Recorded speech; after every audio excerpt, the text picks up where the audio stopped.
권능의 아버지 그 사랑을 찬양하며 살리라 그렇게 선포하는 귀한 힘찬 삶 사시는 여러분들 되시길 축복합니다.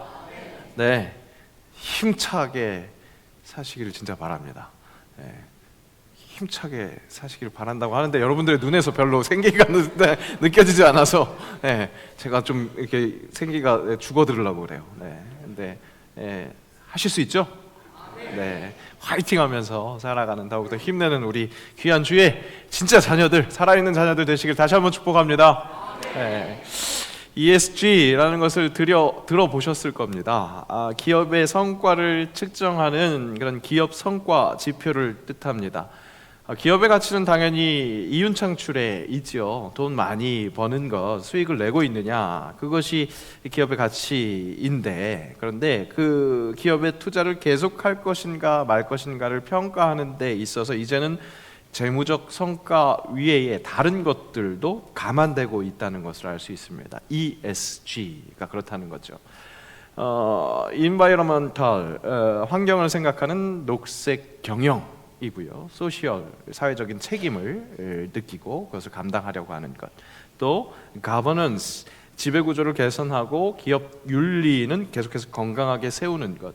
이것이 기업에게 있어서 최고의 가치인 그 수익을 따라가는 것, 그것뿐만 아니라 기업을 계속 유지할 수 있게 하는 그런 가치가 된다는 것. 이제는 그런 가치도 놓치지 말아야 한다는 것을 알고 있는 겁니다. 세상에서도 이렇게 가치가 있는 것에 대한 변화, 그것을 따라가는 시야가 확장되고 있다는 것을 알 수 있습니다. 기업도 인간의 행복을 추구하는 데 있어서 함께 이바지해야 한다는 것, 그것이 있다는 것, 그런 성찰이 있다는 거죠. 자, 이런 변화를 보면서 기업에 대한 감사, 고마움, 그것도 생각할 수 있으면서 또 한편으로는 한계가 있다는 것 또한 우리가 발견할 수 있습니다. 정말 귀한 것들에 대한 이런 가치 있는 것들에 대해서 인정하고 또 거기에 이렇게 열심을 다하는 그런 실천이 있지만, 그런 이상적인 가치들에 그렇게 힘을 내는 궁극적인 이유는 결국에는 기업은 수익을 내기 위해서, 결국에는 수익을 내서 그 기업이 계속 되게 하기 위해서 하는 그런 목적이라는 것이죠. 하지만 우리 교회의 다른 점은 무엇입니까? ESG, 환경을 생각하고 사회적인 어떤 책임을 통감하면서, 그러면서 윤리적인 부분들을 그렇게 실천하는 것, 교회에게도 필요합니다. 중요시해야죠. 하지만 교회가 그 가치를 지키고 그것을 위해서 행동하는 것은, 우리의 목적은 교회의 존속에 있는 것이 아닙니다. 경제적인 효율을 남기기 위함이 아니라는 것이죠. 절대적으로 사랑하기 위해서, 교회의 사명, 그렇게 사랑하기 위해서 그 모든 것들을 감당한다는 것입니다. 전도하는 것도요, 교회의 아주 중요한 사명이죠. 근데 그것도 어디까지나 사랑하는 일입니다. 교회의 살을 찌우기 위해서, 혹은 교회에 어떤 부족한 부분이 있어서 그것을 해결하기 위해서 사람들을 불러 모으고, 그래서 그렇게 어떤 성장을 위해서, 이렇게 양적인 어떤 눈에 보이는 것이 좋아 보이기 위해서 그렇게 하는 것이 아니라 사랑하기 위해서 전도한다는 것이죠. 기업이 녹색 경영, 그렇게 환경을 생각하는 일, 그것이 결국 기업의 브랜드 가치를 높여서 더욱더 수익을 창출하고, 그래서 기업이 계속 존속하기 위해서 이렇게 선택하는 수단이라고 한다면, 교회는 우리의 사랑하는 사명 중에 이 자연을 생각하고 그것을 위해서 실천하는 것이 포함되어 있기에, 사랑하는 사명에 환경을 생각하는 것, 자연을 생각하는 것이 포함되어 있기에 감당해야 한다는 겁니다. 오늘 그 사랑하는 사명 중에 중요하고 귀한 가치, 이 자연 환경, 그것을 사랑하는 것에 대해서 생각해 보려고 합니다. 자, 창세기를 보면 하나님께서는 모든 자연 만물을 창조하시고, 그리고 맨 마지막에 사람을 지으십니다. 창세기 1장 27절 28절 말씀 함께 읽겠습니다. 하나님이 자기 형상 곧 하나님의 형상대로 사람을 창조하시되 남자와 여자를 창조하시고, 하나님이 그들에게 복을 주시며 하나님이 그들에게 이르시되 생육하고 번성하여 땅에 충만하라, 땅을 정복하라, 바다의 물고기와 하늘의 새와 땅에 움직이는 모든 생물을 다스리라 하시니라. 그러니까 하나님께서 자신의 형상대로 사람을 만드셨다 말씀합니다. 그리고 복을 주시며 생육하고 번성하라 그렇게 말씀하셨죠. 땅에 충만하라, 땅을 정복하라, 바다의 물고기, 하늘의 새, 땅에 움직이는 모든 생물 다스리라 그렇게 말씀하십니다. 이 정복하라는 말씀은 그 말이 주는 뉘앙스처럼 마음대로 파괴하라 라는 그런 말이 아니었습니다. 사랑이신 하나님께서 창조하신 그 세상, 하나님의 형상대로 만든 사람이 그 하나님이 사랑으로 창조하신 그 세상을 잘 사랑하라는 겁니다. 다스리라는 겁니다. 청지기 역할을 감당하라는 것이죠. 2장 말씀에서는 그런 하나님의 분부, 그 하나님께서 주신 사명을 잘 감당하는, 순반응하는 아담의 모습을 볼 수 있습니다. 자상한 모습이 보입니다. 함께 읽겠습니다. 여호와 하나님이 흙으로 각종 들짐승과 공중의 각종 새를 지으시고 아담이 무엇이라고 부르나 보시려고 그것들을 그에게로 이끌어 가시니 아담이 각 생물을 부르는 것이 그의 이름이 되었더라. 하나님이 지으신 피조물, 각 생물들의 이름을 아담이 짓습니다. 여러분 이 사실을 알고 계셨습니까? 이름을 부른다는 것 참 중요하죠. 인격적인 관계 속에서 야, 너, 어이 이렇게 부르지 않고 이름을 부른다는 것은 굉장히 중요한 부분입니다. 사랑의 시작이라고 할 수 있습니다. 그런 이름을 아담이 지어줬다는 것, 하나님이 만드신 그 피조물을 마음을 담아 사랑한 겁니다. 우리 인류에게 주신 이 사랑의 마음, 사명, 하나님이 만드신 이 자연 환경을 향한 사랑이 우리의 사명인 것을 확인할 수 있습니다. 사명은 감동이 있을 때 더 전심으로 충실하게 자발적으로 감당할 수 있죠. 제가 그것을 강조하는데, 그래서 우리 교회에서 봉사하는 것도 감동이 있기를 바라는 마음으로 그렇게 기도하고 있습니다.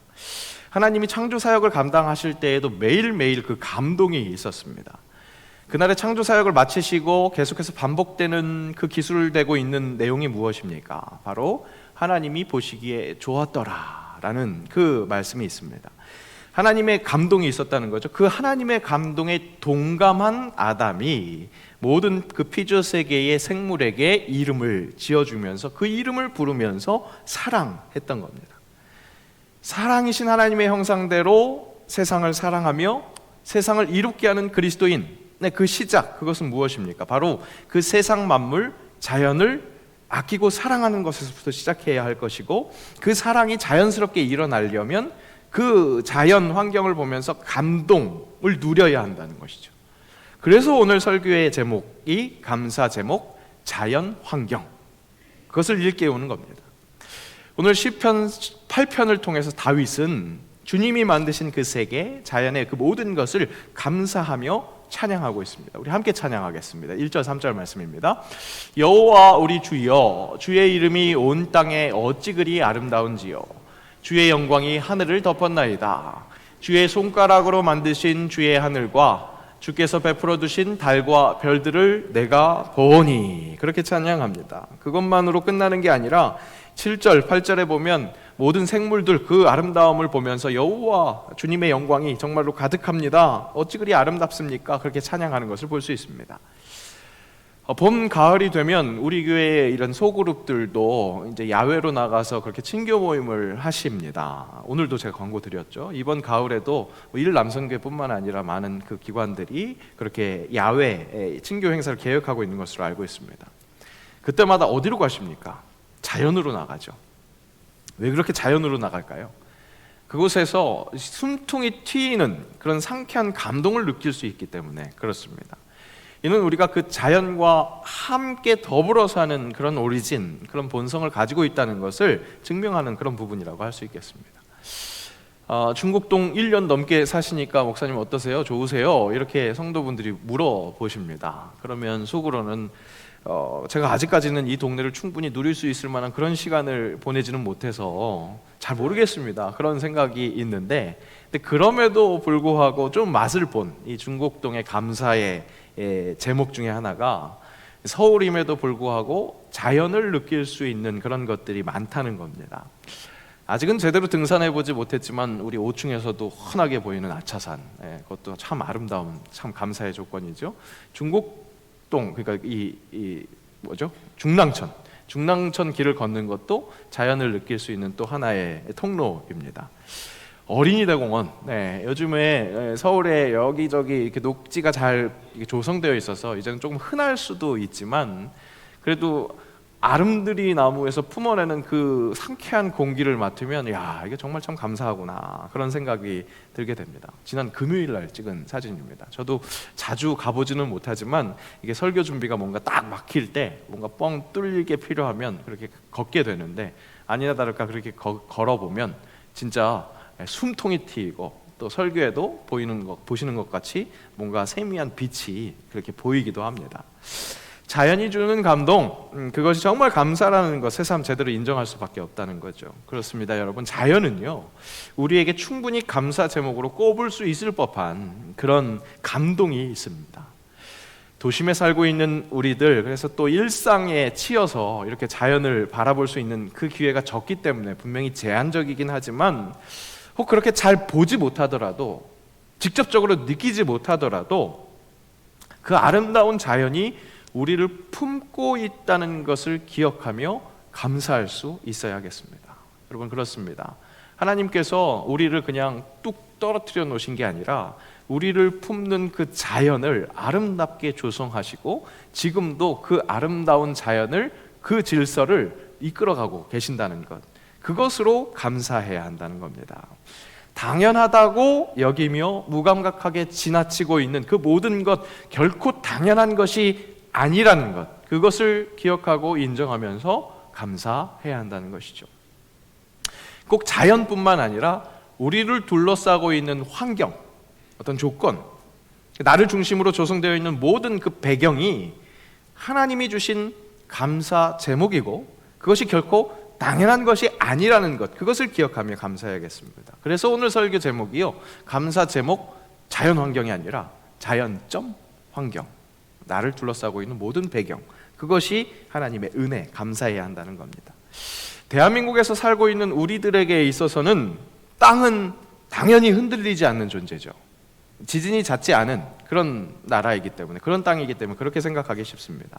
땅이 흔들린다? 그건 정말 괴상한 일이고요. 땅이 흔들리는 그 땅은 좀 요상한 땅이라고 생각하기 쉽죠.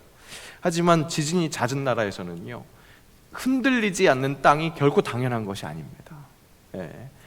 우리가 지진이 없는 이 땅에서 그 땅을 보면서도 결코 당연한 것이 아니라 정말 은혜라는 것을 고백하는 것, 그렇게 감사의 제목으로 삼을 수 있는 영적 시야가 있어야겠습니다.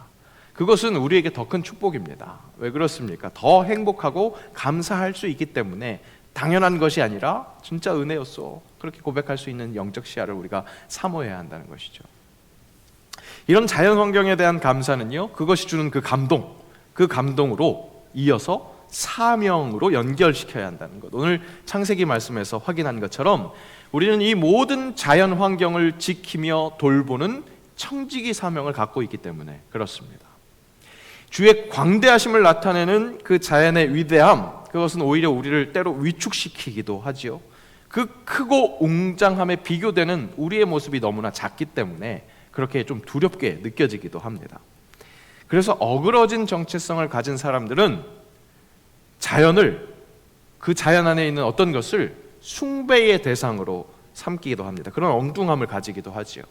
토테미즘이라고 얘기를 하는데, 꼭 그 토테미즘까지 가지 않더라도 우리 믿는 사람들도 자연의 어떤 큰 그 어떤 것을 보면서 오해하는 경우가 있습니다.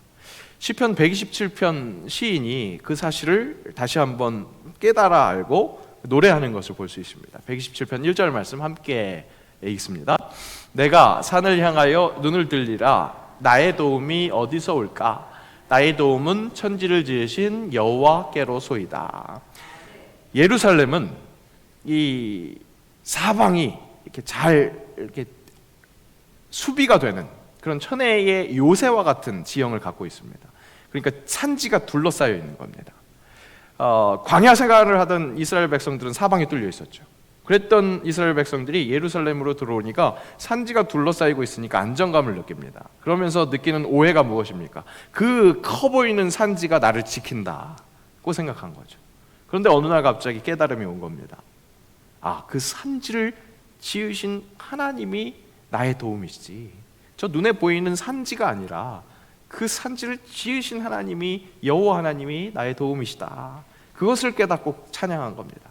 저 산지가 아니라 저 산을 만드신 하나님, 그 하나님을 기억해야 합니다. 그렇습니다. 여러분, 자연 환경, 자연뿐만 아니라 나를 둘러싸고 있는 환경이요, 때로는 되게 무섭게도 느껴지죠.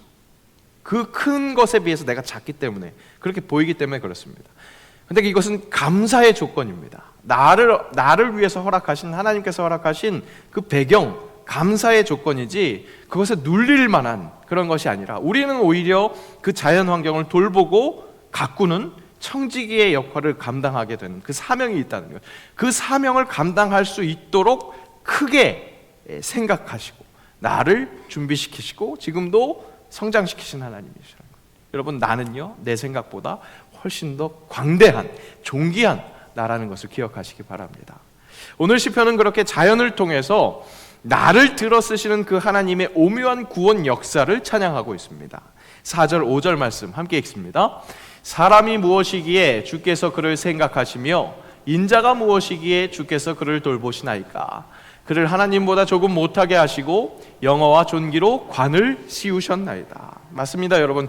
광대한 자연 환경, 그것을 바라보며, 그러니까 자연, 나를 둘러싸이고 있는 그 환경, 그것을 바라보며 감동하고 감사하면서 그 하나님의 영광을 드러내는 피조 세계를 다스리는 그 청지기로 나를 부르신 그 하나님을 기대하는 것, 그것을 기억하시기 바랍니다.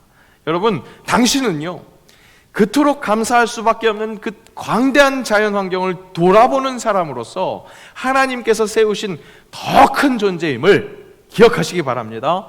당당하십시오. 당신은 자연 환경보다 더 큰 하나님의 사람입니다. 1부 때는 이때 아멘을 작게 하셔서 아멘 크게 하시라고 그랬습니다. 맞습니다, 여러분. 크신 하나님의 당당한 청지기, 여러분 한 분 한 분은 그렇게 큰 존귀하신 분이라는 거죠.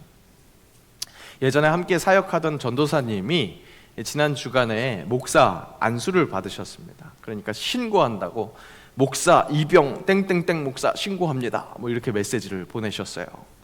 그 신참 목사님을 축하하면서 제가 목사에게 계급은 없다고 조언을 해드렸습니다.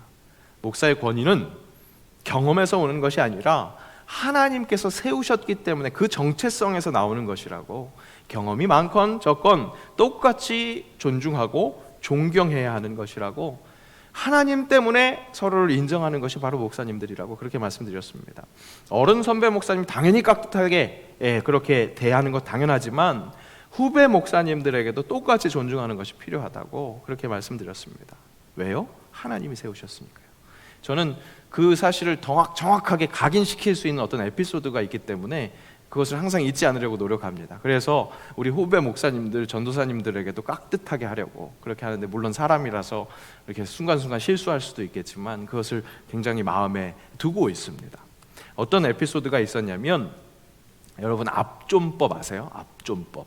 그러니까 높여야 할 대상이지만 듣는 이가 더 높을 때 그 공대를 줄이는 어법, 이게 사전에 그렇게 써 있는데, 쉽게 이야기해서 뭐냐면, 할아버지께 말씀드릴 땐 아버지가 오셨어요 라고 말하는 게 아니라 아버지가 왔어요 라고 이야기해야 된다는 거죠. 듣고 있는 할아버지가 아버지보다 더 높으신 분이기 때문에 그렇게 높여야 한다는 겁니다. 이제는 권위적인 사회가 변화돼서 이 압존법을 쓰는 그 집단이 별로 없대요. 이제 거의 다 압존법을 쓰지 않는다, 이렇게 얘기를 하더라고요. 그런데 전에 사역하던 교회에서 이제 은퇴를 앞두고 계시는 담임 목사님, 진짜 한참 어른이죠. 그 어른께 예의를 다 갖춘다고 하면서 한 전도사님이 부목사님을 이야기하면서 그 땡땡땡 목사님이 그렇게 했습니다. 땡땡땡 목사가 그렇게 했습니다, 그렇게 이야기를 한 겁니다. 그랬더니 그 전도사님이 담임 목사님께 혼이 났습니다. 아주 호되게 혼났습니다. 목사를 낮춰서 부르는 것 아니라고, 서로가 서로를 높여줘야 한다고. 당신은 나이 차이가 아무리 많이 나도 그 부목사님들에게 다 목사님, 목사님으로 존칭하고 항상 존댓말 한다고. 실제로 아들과 같은 저에게도 이근영 목사님, 그렇게 호칭하셨던 목사님이셨습니다. 그리고 항상 그렇게 존대를 하셨던 목사님이셨습니다. 물론 상식으로 말씀드리면요, 목사라는 그 말에 사자는 스승사자라서 굳이 님자를 붙이지 않아도 목사라는 그 단어 자체가 경칭, 존칭입니다. 그런데 그때 담임 목사님은 더욱더 강하게 강조하신 거죠. 목사님은 그 직분을 주신 하나님, 그 하나님을 인정하면서 서로 높이는 것, 그런 가르침이 주신 겁니다. 물론 목사에게 필요한 성도들 앞에서의 그 권위를 위해서라도 서로가 서로를 높여야 한다 말씀해 주셨지만, 무엇보다 중요한 것은 그 직분을 주신 하나님을 기억하면서 하나님께서 주신 그 직분이기에 그것을 더욱더 귀하게 여기라는 것이죠. 여러분, 목사만 귀한 직분입니까? 그렇지 않죠. 장로, 권사, 집사 모두 다 하나님께서 세워주신 직분입니다. 귀한 직분입니다. 여러분, 교회에서 직분자들끼리 하대하지 마시기 바랍니다. 업신여기지 마시기 바랍니다. 그 직분을 주신 하나님을 기억하며 그 직분을 인정해 주는 거죠. 사람을 존중하기 위해서라기보다, 직분의 가치를 높이기 위함이라기보다 그 직분을 허락하신 하나님을 경외하시기 위해서 그렇게 하시라는 겁니다. 여러분, 아무리 친해도요, 야, 어이, 언니, 이러지 마시고요. 권사님, 집사님, 장로님, 그렇게 서로를 높여 주시기 바랍니다. 왜 그렇습니까? 그분을 쓰시는 하나님이 크시기 때문에 그렇습니다. 직분자만 귀합니까? 우리 모두에게 주어진 진짜 귀한, 그 어떤 직분보다도 귀한 이름이 있죠. 성도. 거룩하게 선택해서 부르신 그 무리, 이 성도 한 분 한 분, 여러분 정말 귀합니다. 서로를 더욱더 위하시고 제대로 대우해 주시기 바랍니다. 여러분, 그렇습니다. 여러분 한 분 한 분이요, 세상 그 어떤 피조물에게도 눌릴 것이 아니라 모든 피조물을 다스려야 하는, 그렇게 섬겨야 하는, 그렇게 품어야 하는, 그럴 수 있는 큰 사람, 하나님이 지으시고 택하신 사람입니다. 저 산, 높은 산지, 그 천지만물, 그 커 보이고 대단해 보이는 것이 대단한 것이 아니라 그것을 지으신 하나님께서 계시기 때문에 그 모든 것이 가치가 있는 것처럼, 내 뒤에 하나님이 계시고 하나님께서 나에게 그 귀한 사명 허락하셨기 때문에 우리를 둘러싼 그 자연 환경을 보면서 감사하면서, 인자가 무엇이간데 주께서 나를 생각하시고 인자가 무엇이간데 주께서 저를 권고하시나이까, 그렇게 찬양하면서 감사하면서 당당하게 사명을 감당하는 것, 그것이 우리에게 필요한 자세라는 겁니다. 말씀을 준비하는데요, 이 광대함이라는 단어에 제 마음속에 감동이 있어서 막 가슴이 쿵쾅거립니다. 여러분에게 이 광대함을 전해야 되는데, 여러분 한 분 한 분이 가지고 있는 그 광대함, 내가 생각하는 것보다 훨씬 더 강하고 귀하고 크다는 것을 이게 잘 전달되어야 할 텐데, 가슴이 막 뛰면서 이 시간이 빨리 기대가 되는 거예요. 빨리 왔으면 좋겠는 거예요. 이게 잘 전달됐으면 좋겠다. 정말 그 크신 하나님 주님의 높고 위대하심을 내 영혼이 찬양하는데, 그 높고 위대하심이 정말 그 자연 환경을 돌보면서 더 우리의 사명을 바라보면서 더 크게 느껴지면서, 아, 내가 그런 사람이지, 하나님의 영광을 드러내는 사람이지, 이것이 참 전해졌으면 좋겠다. 어떻게든 전했으면 좋겠다. 어떻게 전하면 좋을까? 막 큰 소리를 치면 될까? 막 방방 뛰면 될까? 여러분에게 이 소식이 전해질 수 있을까? 어떨까? 막 그렇게 뛰고 있다가 마음속에서 느껴지는, 떠오르는 나훈아 씨의 갈무리 가사가 떠오르더라고요. 내가 왜 이러는지 몰라. 도대체 왜 이러는지 몰라. 진짜 여러분, 진짜 이 말이 떠오르더라고요. 내가 여러분 솔직히 본 지가 얼마나 됐다고, 여러분 얼마나 많이 안다고, 이렇게 사랑하는 마음으로 막 이 감동이 어떻게 전해주면 좋을까, 막 이런 마음이 있는 거, 왜 이러는지 정말 모르겠습니다. 목사가 왜 채통머리 없이 성도가 뛰어나오라고 한다고 나와서 막 춤을 추고 막 그랬을까. 네, 지난주에 찬양잔치 참여하신 분들이 지금 웃고 있습니다. 제가 그 예배 동영상 잘 보거든요. 그러니까 제가 설교를 어떻게 했는지, 잘 전달됐는지 그런 조마조마한 마음으로 잘 보면서 쫙 이렇게 모니터를 합니다. 지난주 찬양 예배는 못 보겠더라고요. 왜들 그렇게 많이 보시는지, 막 보통 우리 예배가 한 100뷰 정도 되는데 일주일 지나가면 400뷰가 넘어갔어요. 물론 다 자기 나온 거 보시느라고 하겠지만 제 생각에는 아이고 또 이걸 보고 계신 거 아닌가, 그런 마음에 또 불편함이 있고, 정말 내가 또 왜 이러는지 모르겠습니다. 요즘 마음이 그렇습니다. 제가 저를 볼 때 요즘 제 모습이 제가 아니라는 것을 확실하게 느낍니다. 나를 통해 일하시려고 하신 하나님, 그분이시구나. 우리 새영광에게 감동을 주시려고 작정하신 하나님이 지금 일하고 계시는구나. 그것을 봅니다. 여러분, 때로는 망가지고 때로는 최선을 다하고 그래서 때로는 좀 멋있어 보이는 저로 인해서 감동하실 필요 없습니다. 진짜 감동시키시려고 우리 뒤에 계시는, 우리 뒤에서 정말로 팍팍 밀어주고 계시는 하나님의 그 영광을 바라봐야겠습니다. 여러분, 삶의 자리에서 이번 일주일 통해서도 자연 환경, 그것을 통해서 감동하시고, 그리고 그 큰 자연 환경에 눌리지 마시고, 그 배경에 눌리지 마시고 자유하십시오. 왜 그렇습니까? 그 크신 하나님께서 우리 뒤에서 팍팍 밀어주시면서 그 자연 환경 사랑하라고 하셨으니까 그 사명 잘 감당해내시는 주의 사람들 되시기 바랍니다. 기억하십시오. 내가 생각하는 것보다 여러분 훨씬 더 내가 큽니다. 이유는 그 크신 하나님이 나의 아버지 하나님이시기에 그 복음으로 살아가는 주의 사람들 되시기를 축복합니다. 기도합니다. 나를 둘러싼 자연환경 당연한 것이 아니라 은혜인 것에 진실하게 감사하게 하옵소서. 그토록 커 보이는 자연환경보다 크게 여겨주시는 나 자신 제대로 돌아보며 나를 감싸고 있는 모든 자연환경 조건을 사랑하고 품게 하옵소서. 그렇게 하나님의 큰 사람으로서 감사하며 사랑하는 이번 한 주간 성령께서 주관하시고 주님의 높고 위대하심을 그렇게 전심으로 찬양하는 이번 한 주가 되게 하옵소서. 예수님의 이름으로 기도합니다. 아멘.